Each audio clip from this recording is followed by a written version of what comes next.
മന്ത്രി രാജേഷ് നാണമുണ്ട ഉളുപ്പുണ്ടോ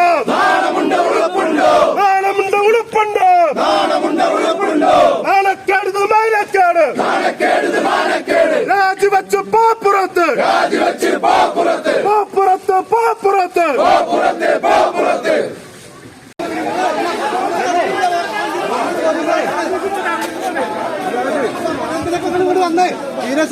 വന്ന് പരിപാടി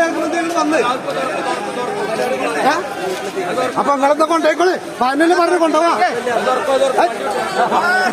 ഞങ്ങൾക്ക് പ്രശ്നമില്ല ഞങ്ങൾ കൊണ്ടേക്കോളാൻ പറഞ്ഞില്ലേ പോലീസിലെ വണ്ടി എടുക്കണേ അപ്പൊ നിങ്ങളെന്താ അയാൾ